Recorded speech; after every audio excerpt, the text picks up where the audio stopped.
Hey guys, welcome back to TechMan. Today, let me show you how to fix Roblox Microsoft Store mouse glitch.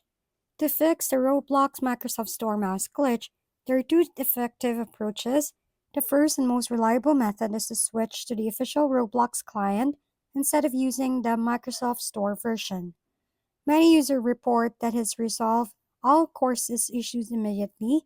To do this, open your browser, go to roblox.com, and click on Download Roblox to install the official client. Once installed, launch Roblox from the new client, log in with your account, and test any game. You should notice smooth and responsive cursor movement. The second option is a temporary workaround.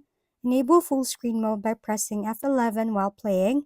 This can help contain the cursor within the game window, though it may not work for every title and is best used if you're not ready to switch clients yet.